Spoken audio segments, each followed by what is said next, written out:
ఈరోజు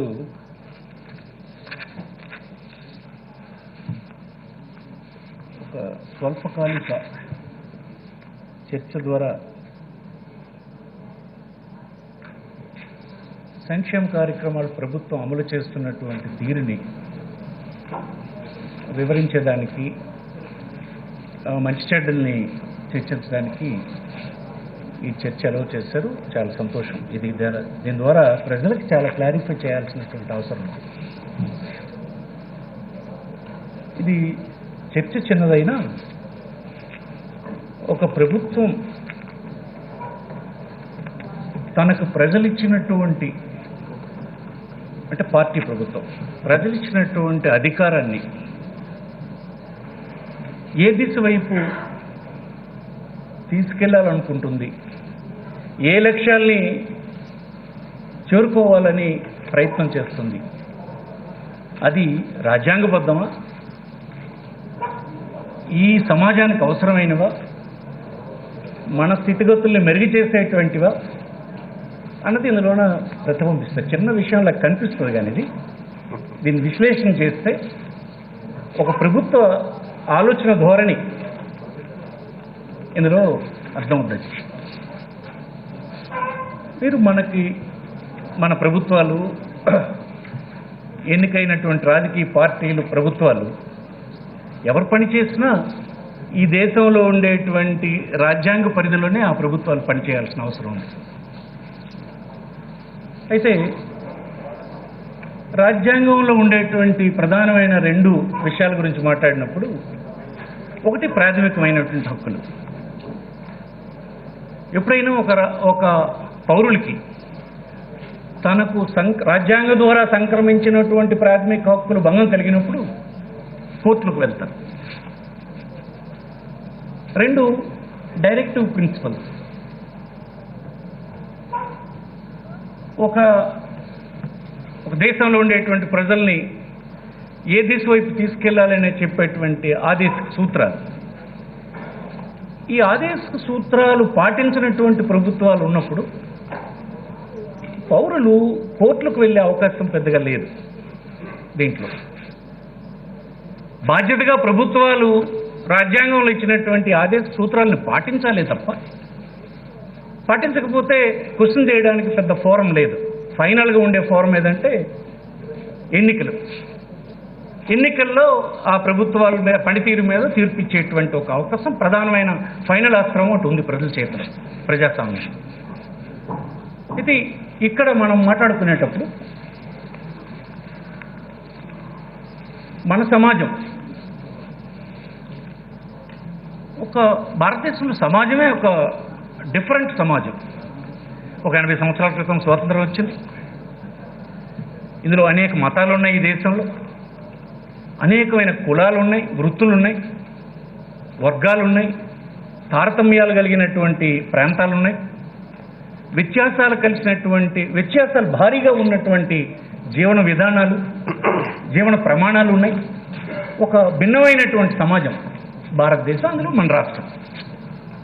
ఇట్లాంటి రాష్ట్రాలకు ప్రజాస్వామ్య పద్ధతిలో పరిపాలనకు వచ్చినటువంటి ప్రభుత్వాలు ఇది గమనించి పాలన చేయాల్సినటువంటి అవసరం ఉంది. దీన్ని గుర్తుపెట్టుకుని పాలన చేయాల్సిన అవసరం ఉంది. దీన్ని అడ్రస్ చేయడానికే ఆదేశిక సూత్రాలు మీకు రాజ్యాంగంలో గైడ్ చేస్తూ ఉంటాయి. ఆదేశ సూత్రాలని అనుసరించి పనిచేసినటువంటి ప్రభుత్వాలు 100% రాజ్యాంగ ప్రమాణాలని పాటించినట్టే, రాజ్యాంగం కోరుకున్న దిశ వైపు ప్రయాణం చేస్తున్నట్టే భావించాల్సి వస్తుంది. ఇక్కడ నేను ఎందుకు చెప్తున్నానంటే, సమాజంలో ఉన్నటువంటి వ్యత్యాసాలు తగ్గించకపోతే అసలు అడుగులో ఉన్నటువంటి వాడు ఎలా వస్తాడు? వాడు చిరిగిపోయాడు, వాడికి విద్య లేదు, సోషల్గా వాడికి గౌరవం దక్కడానికి అవసరమైన ఆ సమాజకు ఇది లేదు, గుర్తింపు లేదు, రాజకీయమైనటువంటి అవకాశం రాదు. ఎట్లా సమాజమైన స్థాపన ఎట్లా జరుగుతుంది? ఏ కొద్ది మంది కోసం పనిచేస్తే ఎట్లా? అది మన రాజ్యాంగానికి అనుగుణంగా ఉన్నటువంటి పాలన కాదు కదా. అందుకోసం ఇక్కడ ఇట్లాంటి వర్గాల్ని గుర్తించడం ఒక విషయం అయితే, వారికి ప్రభుత్వాలు అందించాలనుకున్నటువంటి సహాయాన్ని అందించడం ఇంకొక ఆస్పెక్ట్. అది కూడా పెద్ద సవాల్. ఈ దేశంలో మనకున్నటువంటి అనేక స్టడీ చేసినటువంటివి చూస్తే, ప్లానింగ్ కమిషను, కాకపోతే కాగ్ రిపోర్ట్స్, కాకపోతే అనేక సందర్భాల్లో వేసినటువంటి కమిషన్స్, కాకపోతే పాలించినటువంటి నేతలు వారికి వచ్చినటువంటి రిపోర్ట్స్ చూసినప్పుడు వారి అభిప్రాయాలు చూస్తే,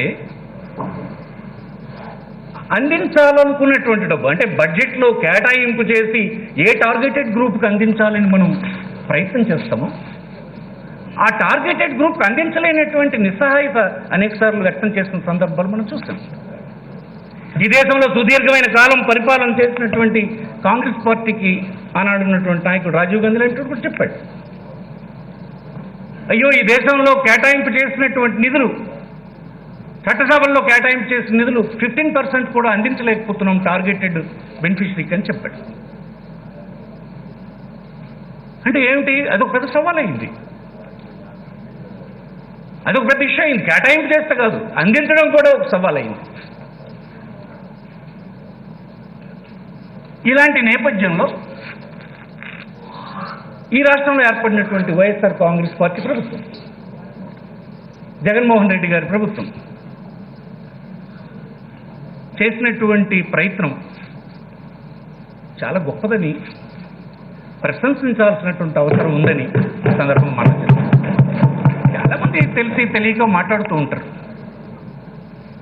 పంచిపెట్టేస్తున్నారు, ఈ రాష్ట్రం వెనుజులు అయిపోతుంది, ఈ రాష్ట్రం దివాళా తీస్తుంది అయిపోతుందని చెప్తుంటారు. వారికి కాన్స్టిట్యూషన్ పట్ల అవగాహన ఉండదు. ఈ సమాజంలో ఉండేటువంటి హెచ్చు తగ్గులు, కన్నీరు, ఆకలి, ఆవేదన, నిస్పృహ అనేక అంశాల గురించి స్పృహ ఉండదు.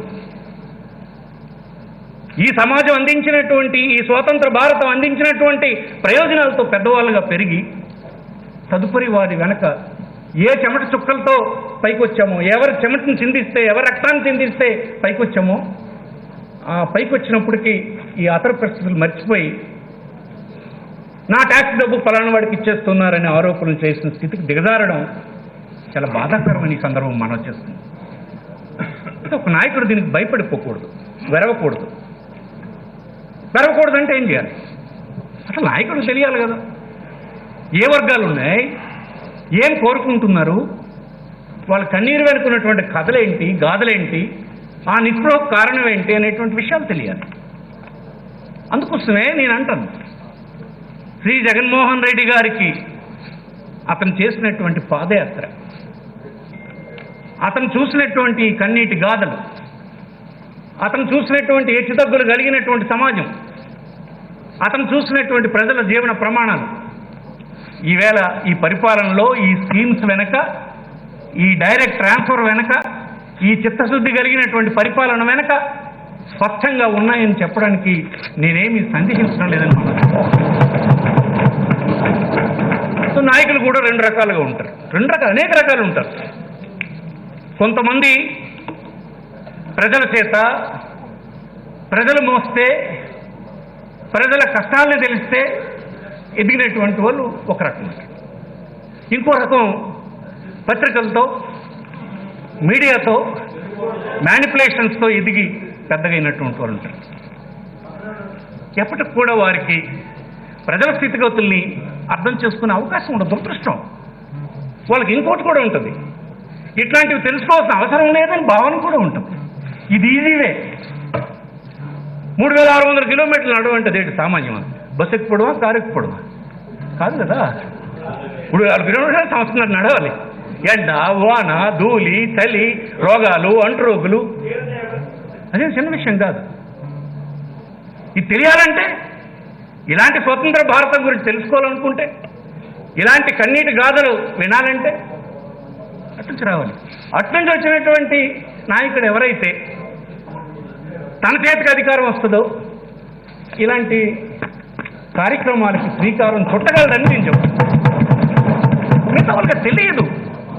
వాళ్ళు తప్పని నేను అన్న, తప్పో కాదో నాకు తెలియదు, కానీ తెలిసే అవకాశం కూడా లేదు.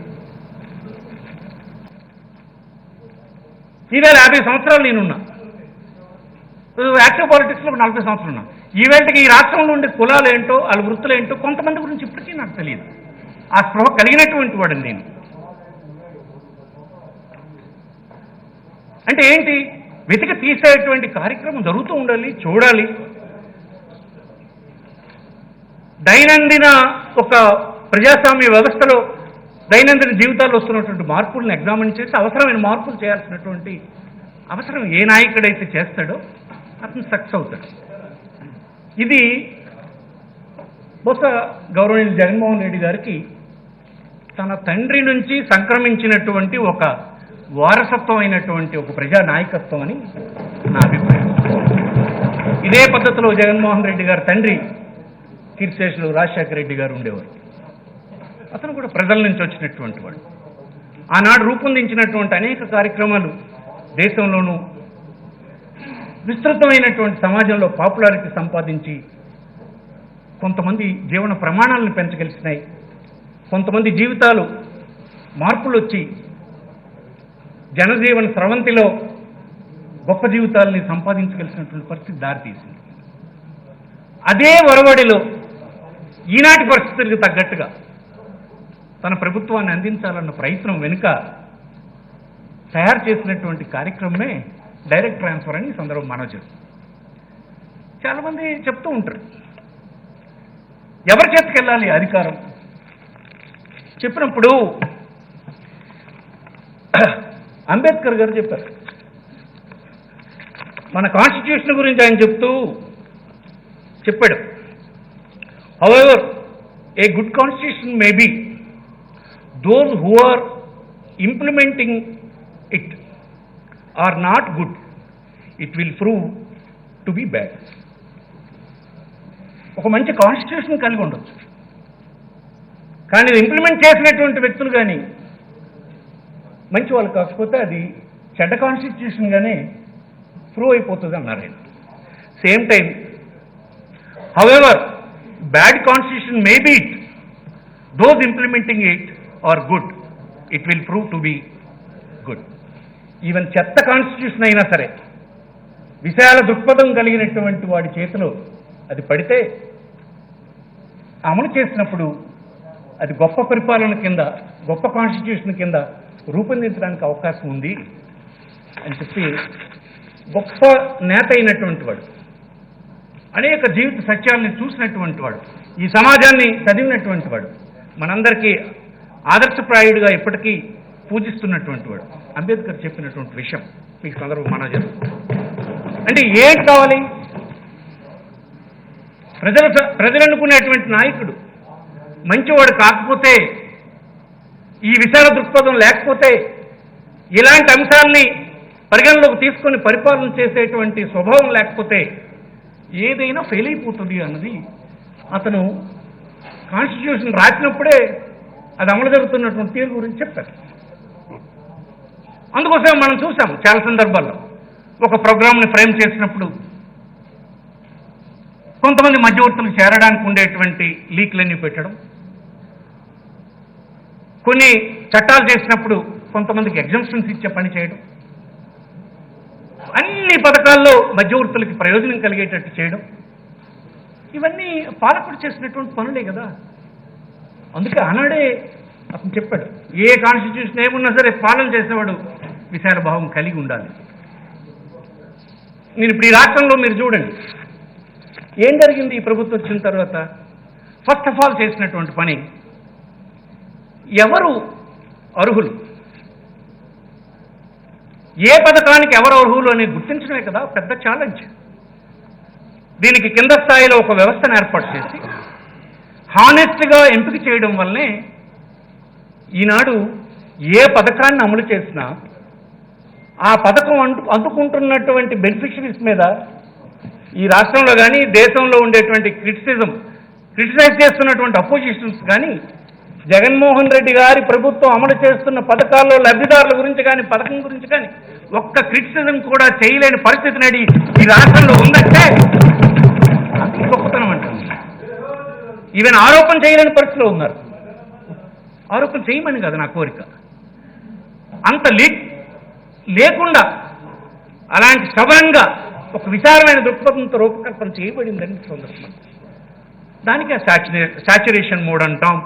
కాకపోతే ఏ ఒక్క అర్హుడైనా ఉంటే ఆడే పార్టీ వాడో, ఏ జెండా కట్టాడో, ఏ రంగు చొక్కా వేయాలో, రేపు మన పార్టీకి ఓటేస్తాడా లేదా, మన చెప్పు చేతుల్లో ఉంటాడా లేదా అని చూడకుండా ఇచ్చినటువంటి కార్యక్రమం ఇది ఈ రాష్ట్రంలో జరుగుతుంది.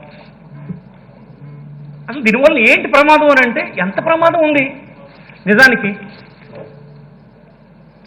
నేను గౌరవనీయులు చంద్రబాబు నాయుడు గారిని విమర్శించానని కాదు. జన్మభూమి మీరు మొట్టమొదటే కొంతమంది వాలంటీర్స్ని నియమించినప్పుడు టీడీపీ పార్టీకి చెందినటువంటి పెద్దలు కొంతమంది అప్పుపడ్డారు, విమర్శించారు. ఈవెంట్ కూడా ప్రజలకు నమ్మించాలని కొంతమంది ప్రయత్నం చేస్తున్నారు.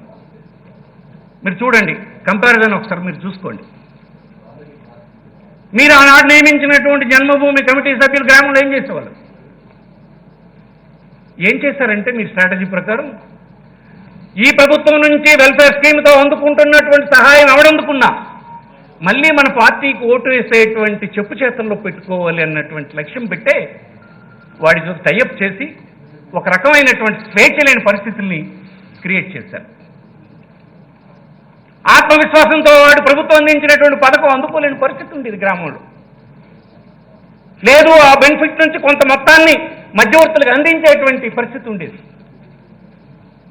ధైర్యంగా నా ప్రభుత్వం ఇది అందించిందని చెప్పుకొని గౌరవంగా బ్రతికేటువంటి పరిస్థితి ఉండేది కాదు. ఎప్పుడైనా ప్రభుత్వాలు అమలు చేసేటువంటి పథకాలు ఇది ఇతరుల చెప్పు చేతుల్లో ఉండేటట్టుగా కానీ, తలవంచుకొని ఉండేటట్టుగా కానీ పౌరులు ఉండాలని కోరుకునే ప్రభుత్వాలు ఉంటే నేనేమంటానంటే అసలు అలాంటి నాయకులకి ఆత్మవిశ్వాసం లేనటువంటి వాళ్ళని నేను భావిస్తాను. ఎవరు ధైర్యంగా చేయగలరు? ఈ పథకాలు అందుకొని వాళ్ళు ప్రమాణాలు పెరగాలని అదుంటే చాలు, మిగతా లక్ష్యాలు నాకు లెక్క కాదనేటువంటి నాయకత్వమే ధైర్యమైనటువంటి, ఆత్మవిశ్వాసంతో ఉన్నటువంటి ధైర్యమైనటువంటి, ఆత్మవిశ్వాసం కలిగినటువంటి నాయకత్వం అది ప్రభుత్వాలు అవి. కానీ ఈనాడు అది జరిగింది. ఈనాడు ఒక సందర్భం వచ్చిందని విమర్శిస్తున్నాను. ఈవేళ మీరు చెప్పలేకపోతున్నారే, ఏ ఒక్క వాలంటీర్ తన అన్యాయంగా రాజకీయ పార్టీని చూసో, కులాన్ని చూసో, మతాన్ని చూసో ఎందుకు చేస్తున్నాడని ఒక అపోజిషన్ కూడా చెప్పలేకపోతుంది. అందుకోసం ఈ రాష్ట్రంలో ఎవరు దేనికి అర్హులు అనేటువంటి పర్ఫెక్ట్ జాబితా ఈవిడ ప్రభుత్వం వద్ద ఉంది. అందుకే కదా 18 పథకాలు మీరు రాజశేఖర రెడ్డి పేరు పెట్టారనో, జగన్మోహన్ రెడ్డి పేరు పెట్టారనో విమర్శించవచ్చు. అది చిన్న విషయం. ఒక పథకానికి ఒక పేరు పెట్టాలి కనుక ఆనాడు ఆ ప్రభుత్వానికి ఎవరు నాయకులైతే ఆ పథకాన్ని గుర్తించడానికో, చెప్పుకోవడానికో, సర్క్యులేషన్లో ఉండడానికి కోసం ఒక పేరు పెడతారా తప్ప అమలు జరిగిన తీరు ప్రభుత్వం తాలూకా చిత్తశుద్ధినే ఫైనల్గా ప్రశంసిస్తారు. కానీ ఎవరైనా పేరులో ఇవన్నీ కాదు. ఇవాళ 18 పథకాలు 18 నెలల్లో ఈ రాష్ట్రంలో 67,000 కోట్ల రూపాయలు బ్రోకర్ లేకుండా, మధ్యవర్తి లేకుండా, బెనిఫిషరీకి తెలియకుండా, పక్కింటోడికి తెలియకుండా, భర్తకు తెలియకుండా, కొడుకులకు తెలియకుండా, కూతుర్లకు తెలియకుండా ఒక్క చెవిట్లో పడినటువంటి రింగే ఎక్కువని ఆ సెల్ శబ్దం వచ్చింది తప్ప ఇంకోటి తెలియకుండా సైలెంట్గా ప్రభుత్వం అందించేటువంటి కార్యక్రమం చేరిపోయింది అకౌంట్. దీంతో ఎన్ని రకాల అడ్వాంటేజెస్ వచ్చా కొద్ది కింద స్టడీ. అందుకని చిన్న పథకం కానీ, చిన్న చర్చకి చిన్నదే కావచ్చు కానీ ఎంత దీంట్లో మహిళలకి ప్రభుత్వం టార్గెట్ చేసింది. అదే కుటుంబంలో ఉండే మహిళకు అందించడంలో పెద్ద ఎత్తున పాత్ర పెట్టాం. ఇది ఎప్పుడుది? నిజానికి మొట్టమొదటిగా ఇల్లు ఇచ్చేటప్పుడు రాజశేఖర రెడ్డి గారు తీసుకున్న నిర్ణయం. సో కుటుంబంలో ఉన్నటువంటి యజమాని వ్యసనపరుడైతే, ఆలోచనపరుడు కానప్పుడు మన యొక్క అధ్యయనంలో కుటుంబంలో ఉండేటువంటి ఇంటి యజమాని అయినటువంటి మగడు కొంత బాధ్యతగా వ్యవహరించడం లేదు. అందుకోసం ఆస్తిని భూమి ఇచ్చినా ఇల్లు ఇచ్చినా ఇంటి ఇల్లాల పేరును పెడదాము అనేటువంటి కాన్సెప్ట్ని ఆయన అమలు చేశారు. క్లిక్ అయింది. ఇంటి గల యజమాని ఎవరయ్యారంటే ఆ ఇంటి ఇల్లాలు అయింది. ఆ ఇంటి ఇల్లాలకు గౌరవం పెరిగింది. కుటుంబం మీద ఆ ఆధిపత్యం వచ్చింది. మనం చేసిన అధ్యయనంలో తేలినటువంటిది ఏంటి? ఒక కుటుంబాన్ని ముందుకు తీసుకువెళ్ళడంలో ఇంటి ఇల్లాలు బాధ్యతాయుతంగా ఉంటుంది. తన తరువాత సంతానాన్ని, కుటుంబ సభ్యుల్ని చివరిదాకా భవిష్యత్తు కోసం ప్రయత్నం చేస్తుంది. తెగించి తను ఆకలిగా ఉండడానికి సిద్ధపడుతుంది. తను పస్తులుంటుంది కానీ కుటుంబ సభ్యులు కడుపు నింపుతుంది అనేటువంటిది రుజువైంది. అందుకే ఈనాడు జగన్మోహన్ రెడ్డి గారు, ఈ ప్రభుత్వ అధినేత ఆ కాన్సెప్ట్ని చాలా పెద్ద ఎత్తున తీసుకెళ్ళడం జరిగింది. ఇది చాలామంది అనుకుంటారు ఓట్ల కోసం ఇచ్చేస్తున్నారు. ఓట్లు ఇప్పుడు ఎలక్షన్లు ఉన్నాయండి. ఈ రాష్ట్రంలో విమర్శ చేస్తున్నటువంటి విమర్శకులకు అందరికీ అడుగుతున్నా, ఇప్పుడేం ఎన్నికల కోసం వెళ్తున్నామా? ఇది ఎన్నికల సంవత్సరమా? ఎన్నికల సంవత్సరం నాడు ఇచ్చేటువంటి పథకమా? నిన్నే కదా ప్రభుత్వం వచ్చింది. ప్రభుత్వం వచ్చిన 12 నెలలకే కదా ఈ రాష్ట్రంలోనూ ప్రపంచంలోనూ కరోనా వచ్చింది. మొత్తం రాష్ట్రం ఆదాయం అంతా ప్రపంచంలో అన్ని ప్రభుత్వాల ఆదాయాలు కూడా కొట్టుకుపోయినాయి. ప్రభుత్వాలు ఏ ముందుకు నడవలేనటువంటి పరిస్థితులు ప్రపంచంలో దాపురించినాయి.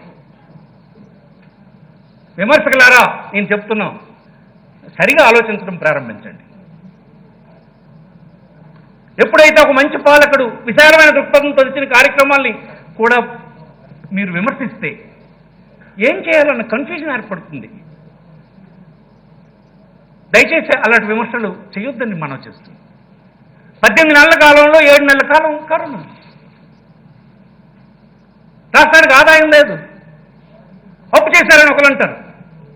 ఏం చేయాలంటారు అంటే, మీరంటుంది బీద వాళ్ళకి తన కడుపు నింపడానికి, కన్నీరు పెట్టడానికి, కన్నీరు తొడవడానికి, వారి పిల్లలను చదివించడానికి, వారి గౌరవంగా సమాజంలో బ్రతకడానికి ఒక ప్రభుత్వం అధినేత పాలన ఇచ్చినటువంటి ప్రభుత్వం పాలకుడు అందిస్తే అది తప్పని చెప్పాలనుకుంటున్నారా? అది మోసమని మీరు చెప్పాలనుకుంటున్నారా? చెప్పండి, అలా చెప్పండి. పోనీ ఇది వద్దని చెప్పండి. వద్దని చెప్తే మీరు కాన్స్టిట్యూషనల్ రెస్పాన్సిబిలిటీని మీరు డిశ్చార్జ్ చేసినట్టేనా? ఒప్పుకోండి. కాన్స్టిట్యూషనల్ రెస్పాన్సిబిలిటీని మీరు డిశ్చార్జ్ చేయలేదు. అమాయకులైనటువంటి ఈ సమాజాన్ని, ప్రశ్నించలేని సమాజాన్ని, కోర్టుల్లో అడగడానికి అవకాశం లేని ఆదేశ సూత్రాల్ని ప్రశ్నించలేకపోయినారు కనుక మీరు ప్రశ్నించలేరు కనుక మీరు చేయలేదు. ఇప్పుడు కాన్స్టిట్యూషన్ స్పిరిట్ని అమలు చేస్తున్నటువంటి ప్రభుత్వాన్ని, అధినేతని విమర్శించడానికి లేక తప్పుడు మార్గాల్లో సమాజానికి ఎక్కించడానికి ప్రయత్నం చేస్తే ప్రజాస్వామ్యంలో మీ పద్ధతి అది కావచ్చు. దానివల్ల పాలనలో అసంతృప్తి రెచ్చగొట్టడానికి కారణం కావచ్చు. కానీ ఇది ఒక కాన్స్టిట్యూషనల్ రెస్పాన్సిబిలిటీని డిశ్చార్జ్ చేయడమే తప్ప ఎన్నికల కోసం తనకు ఓటర్లుగా మిగిలేటువంటి బానిసలుగా ఉండాలని కోసమో కాదు అన్న విషయాన్ని ప్రజలు గమనించాలని, విమర్శకులు గమనించాలని, విజ్ఞులు గమనించాలని, ఈ విమర్శలు మానుకోవాలని ఈ సందర్భం మనవి చేస్తుంది. డైరెక్ట్ ట్రాన్స్ఫర్ చిన్న విషయమే. ఎంత స్వేచ్ఛ వచ్చింది ఇప్పుడు ఈనాడు. ఆ గ్రామంలో ఎలాంటి పెత్తందారీ గ్రామాలు ఉన్నాయి అధ్యక్ష? ఒక చిన్న ప్రభుత్వ సాయం చేస్తే సంవత్సరం పొడుగు వాడి ఇంటి వద్ద పనిచేసేటువంటి పరిస్థితి ఉండేది. నేడు వాడు అలాంటి పెత్తందారి వైపు చూడకుండా దర్జాగా వెళ్ళిపోయిన పరిస్థితి రాష్ట్రంలో, ఆ గ్రామంలో వస్తే ఆడికి జగన్మోహన్ రెడ్డి మీద కోపం ఉంటుంది, పెత్తందారికి కోపం ఉంటుంది. కానీ ఆ బందీకి విడుదల చేసిన ప్రభుత్వం ఇదని ఈ సందర్భంగా మనం చేస్తాం. చాలామందికి మాకు కూడా ఎక్స్పీరియన్స్ ఉంది. బారులు తెరబడినటువంటి జనం ఇప్పుడు మా బంగ్లాల దగ్గర లేదు. అక్కడికి చిన్న ప్రభుత్వ నిర్ణయాన్ని అమలు చేసే ఒక వాలంటీర్ చేసేస్తున్నాడు, దర్జాగా చేసేస్తున్నాడు. చాలామందికి బాధగానే ఉంది. అమ్మాయి మన చేతులు దాటిపోతుందండి. దానికి ఎంత ధైర్యం కావాలి? ఒక పార్టీ ప్రభుత్వానికి ఎంత ధైర్యం కావాలి? ఆ పార్టీ అధినేతకి ఎంత ధైర్యం కావాలి? కొద్దిగా అర్థం చేసుకోవాలి. సమాజంలో ఉండే పౌరులు దీన్ని అర్థం చేసుకోకపోతే ఇలాంటి విశాల దృక్పథంతో అమలు చేసినటువంటి ప్రోగ్రామ్స్ని మీరు డిఫీట్ చేస్తే ఎవరు నష్టపోతారు? 70% కలిగినటువంటి అల్పసంఖ్యాకులు, backward classes, scheduled caste, scheduled tribe, అల్పాదాయ వర్గాలు, ఇతర ఉన్నతమైనటువంటి కులాల్లో కూడా వాళ్ళు చెడిపోతారు అని సందర్భం మనవి చేస్తుంది. రక్షించుకోండి. ఇందులో తప్పులు ఉంటే చెప్పండి, సరిదిద్దే ప్రయత్నం చేద్దాం, చేయమని చెప్దాం ప్రభుత్వాన్ని. ఇష్టం వచ్చినట్టు తెలియకుండా ఏదో మీరు విమర్శించి చేసేస్తే, ఇది ప్రజలు ఆమోదించాలని తెలిస్తే, తర్వాత వచ్చిన ప్రభుత్వాలు, తర్వాత వచ్చిన పాలకులు ఇలాంటి ఎక్స్పెరిమెంట్లు మంచిది కాదనేటువంటి సిగ్నల్ వెళ్తే ఎవరికి నష్టం? దీన్ని ధనవంతులు వేరేగా ప్రమోట్ చేస్తుంటారు. దీన్ని గొప్పవాళ్ళన్న పేరుతో నాటకాలు ఆడుతున్నటువంటి వాళ్ళు గొప్పగా దీన్ని ప్రొజెక్ట్ చేస్తుంటారు పత్రికల్లోనూ, టీవీల్లోనూ. మన తరఫున మన వాదనలు చెప్పడానికి ఉండవు, ఇవన్నీ పేపర్లు ఉండవు, టీవీలు ఉండవు, మనలాంటి ఆవేదనలు వినిపించడానికి ఉండవు. ఆ ధైర్యం కూడా ఉండదు. కనీసం సర్పంచ్ దగ్గరికి పోయి తన ఆవేదన చెప్పుకోలేనటువంటి కులాలు, వృత్తులు, బేదలు, వాళ్ళ బతుకులు ఎక్కడ బయటకు వస్తాయి? ఎవరో ఒక ప్రభుత్వ అధినేత పట్టుకుంటే అందరూ కలిసి విమర్శించి తీసేసిన దాకా ప్రయత్నం చేస్తే ఫైనల్ లూజర్ ఎవడు? సమాజం అర్థం చేసుకోవాలని మనం చేస్తున్నాం. మనం ప్రొటెక్ట్ చేయాలి, మనం నిలబడాలి, మనం కాపాడుకోవాలి. ఇది అనేక దశాబ్దాలుగా నా గుండెల్లో ఉండేటువంటి ఆవేదన అధ్యక్షుడి. ఏవో తాత్కాలికంగా ప్రిపేర్ అయినటువంటి అంకిలో గారిడీలో కాదు. నేనేమి ప్రోగ్రామ్ వైజ్ డీటెయిల్స్లోకి వెళ్ళను. మా సభ్యులు, మిగతా సభ్యులు వాళ్ళు కోరికలను సరదాగా ఉంటే మాట్లాడుకొని, ఇలాంటిది ఈనాడు ఇక్కడ ఉందని చెప్తాను. ఈ సమాజంలో ఉన్నటువంటి మిగతా వాళ్ళకు కూడా చెప్తున్నాం. వివేకానంద కీర్తిశేషులు మనందరం పూజించినటువంటి గొప్ప వ్యక్తి వివేకానంద ఏం చెప్పాడంటే, ఏ సమాజపు చెమట చుక్కలతో నువ్వు ఉన్నతుడిగా పెరిగావో, నువ్వు అన్ని సంపదలు సంపాదించావో, చైతన్యవంతుడు అయ్యావో, నువ్వే మళ్ళీ ఆ చెమట చుక్కలు చిందించినటువంటి వారికి వ్యతిరేకంగా మాట్లాడి వారి అభ్యున్నతికి కృషి చేయలేనటువంటి నువ్వు పెద్ద ద్రోహివి అనేటువంటిది నేను భావిస్తాను అని చెప్పాడు. ఇవాళ అలాగనే ఉంది. కొంతమంది ఏం మాట్లాడతారంటే, మేము కట్టిన ట్యాక్స్ అన్ని పనిచేస్తుండండి జగన్మోహన్ రెడ్డి. ఎవరు పనిచేస్తుండే? ఎందుకు ఉండాలి? 70-80 సంవత్సరాల తర్వాత ఈ వ్యత్యాసాలు ఎందుకు ఉండాలి? తగ్గినాయా? కొన్ని రంగాల్లోకి ఇంకా backward classes, scheduled caste, scheduled tribe, minorities వచ్చారా? ఎందుకు రాలేదు? ఎవరు బాధ్యత దీనికి? ఈ వస్తున్నటువంటి ప్రభుత్వాలు కాదు, ఈ ప్రభుత్వాలకు ఈ బాధ్యత లేదు. పనిచేస్తుంది. ఎవరికి పనిచేస్తుంది? అందుకోసం అధ్యక్ష ఇది చాలా డిబేటబుల్ అంశం.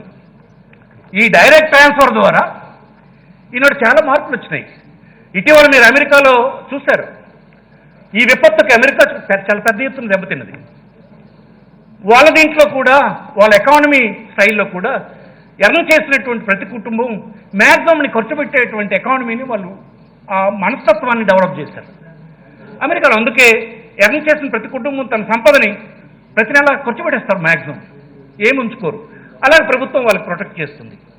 తీరా మొన్న కరోనా పెద్ద ఎత్తున అమెరికాలో వస్తే ప్రభుత్వం సహాయం చేయాలనుకుంది. సహాయం చేయాలనుకుంటే వాళ్ళకి మెకానిజం లేదు, ఎలాగ అందించాలో తెలియదు, ఏం చేయాలో తెలియదు.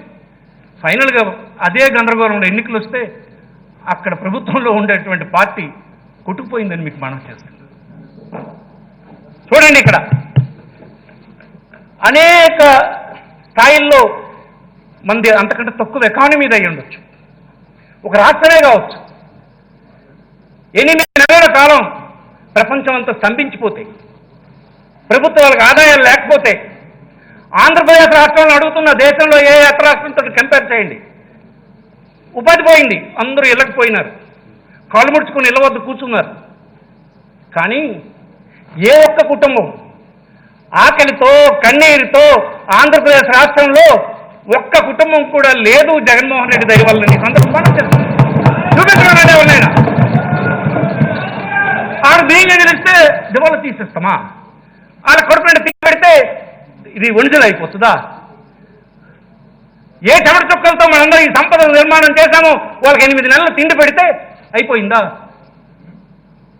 ఇది సమాజం చూడాలని నేను కోరుతున్నాను. ఒక్క కుటుంబం అధ్యక్ష ఎక్కడైనా, నేను అనేక బహిరంగ సభల్లో మాట్లాడుతున్నట్టు చెప్పాను, ఒక్క కుటుంబమైన ఆకలితో ఉంటే చూపించండి. అది ఎట్లా మరి? చాలా అడిగిన అక్కడ అడుక్కోలే, నాకు ఆకలి బియ్యం గింజలు ఇవ్వండి. ఇంటికి తీసుకుపోయి వాలంటీర్ ఆ నెలకు అవసరమైనటువంటి బచ్చాన్ని ఇంటి దగ్గర అందించాడు. ఇది దర్జాగా ఉన్నటువంటి అనేక కుటుంబాలకి, సభ్యులకి, పౌరులకి అర్థం కాదు కూడా, తెలియదు కదా ఆకలి గురించి. మనకు తెలియదు. రేపు పిల్లవారితే పిల్లడికో, మంచం మీద ఉన్నటువంటి తల్లికో, పాలు కోసం బాధపడుతున్నటువంటి ఆ బిడ్డడికో వాళ్ళ ఆవేదనని మనం ధనవంతులుగా పుట్టినటువంటి వాళ్ళు మనకు అర్థం కాదు. ఆ ఒక్క సంఘటన లేదు. చిన్న విజయం అది చెప్పానండి. నేను అంటాను అందుకే దీనికంత ధనం అవుతుంది. ఇలాంటి ప్రభుత్వ నిర్ణయాలు, నా ఆర్గ్యుమెంట్ అయితే కాన్స్టిట్యూషన్ రెస్పాన్సిబిలిటీని, ఆదేశ సూత్రాన్ని పాటిస్తున్నటువంటి ప్రభుత్వం అని నేను అభిప్రాయపడుతున్నాను. చిన్న చిన్న సవరణలో, చిన్న చిన్న మార్పులో, సూచనలో సభ్యుల నుంచో, రాజకీయ పార్టీల నుంచో, మేధావుల నుంచో వస్తే స్వీకరించడానికి ప్రభుత్వాలు సిద్ధంగా ఉంటాయి. అందుకోసం ఈ డీబీటీ మన దేశంలో ఏ రాష్ట్ర ప్రభుత్వం ఇంత పెద్ద మొత్తాన్ని, ఒక 67,000 కోట్ల రూపాయలు 18 నెలల కాలంలో 18 ప్రోగ్రామ్స్కి కులం చూడకుండా, మతం చూడకుండా, రాజకీయ పార్టీ చూడకుండా, వాడు ఏ వర్గం వాడో చూడకుండా, రేపు ఏ పార్టీ వాడికి ఓటేస్తాడని ఆలోచించకుండా, వాడి అకౌంట్లో సడీ చప్పుడు లేకుండా పడిపోయేటువంటి మెకానిజంని, హానెస్టీని మీరు గమనించాలని ఈ సందర్భం మనం చూస్తున్న. హృదయపూర్వకంగా దీన్ని ప్రభుత్వ అధినేతకి, ప్రభుత్వాన్ని నడుపుతున్నటువంటి మంత్రివర్గానికి, అధికార యంత్రాంగానికి పూర్తిగా హృదయపూర్వకంగా నేను అభినందిస్తూ ఉన్నాను. ఈ సందర్భం మనం చేస్తున్నాను. ఇంకా అనేక విషయాలు ఉన్నాయి అధ్యక్ష. ఆ డీటెయిల్స్లోకి నేను వెళ్ళదలుచుకోలేదు, అవసరం కూడా లేదు. ఈ సిస్టమ్ వలన పౌరుల్లో ఒక గౌరవం పెరిగింది. నేనెవరి వద్ద తల ఉంచుకుండక్కర్లేదు, నేనెవరికి బానిసగా ఉండాల్సిన అవసరం లేదు, నా దీంట్లో నాకు అందినటువంటి వెల్ఫేర్ స్కీమ్ నుంచి మొత్తాన్ని చెల్లించనక్కర్లేదు, నేను గౌరవంగా, ఆత్మవిశ్వాసంతో, ఎవరికి బానిసగా, ఎవరికి తల ఉంచుతూ బ్రతకాల్సిన అవసరం లేదనేటువంటి ఆత్మగౌరవంతో బ్రతికేటువంటి పద్ధతి వచ్చింది. పౌరుడది గమనించారని నేను అనుకుంటున్నా. ఇప్పుడేం ఎన్నికలు లేవు, ఎన్నికల కోసం పంచిపెట్టడం లేదు. మనం కూడా చూసాం, రేపు ఎన్నికలంటే ఆఖరి రోజుకి అకౌంట్లో డబ్బేసి పసుపు కుంకుమని పేరుతాడు. అడిగారా? అయితే మనం అనుకుంటాం డబ్బులు ఇచ్చేస్తే ఓట్లు వేసేస్తారని. వాళ్ళు మహామేధలు డబ్బులు తీసుకున్నారు, తుక్కుగా ఓడించే కార్యక్రమం చేస్తారు. ఎందుకు? అక్కడ ఇచ్చినటువంటి డబ్బు ఓటు కోసం ఇస్తున్నావు అన్నది తేలిపోయింది. ఇక్కడ ఇస్తున్న డబ్బు నీ కన్నీరు తుడవడానికి, ఆకలి తుడడానికి, ఈ సమాజంలో నీ స్టేటస్ పెంచడానికి అన్నది ఉంది. అందుకు ఇది పౌరులు గమనించలేరని ఎవరైనా అనుకుంటే పొరపాటు రాజకీయ పార్టీలకని నేను చెప్తున్నాను. ఇవన్నీ మనం ఎడ్యుకేట్ చేసాం, మనం నేర్పిన విద్యలే వాళ్ళకి ఇప్పుడు అన్నీ తెలిసిపోయినాయి. మనం మాయలేస్తే మాయలైపోయి అవుతాయి.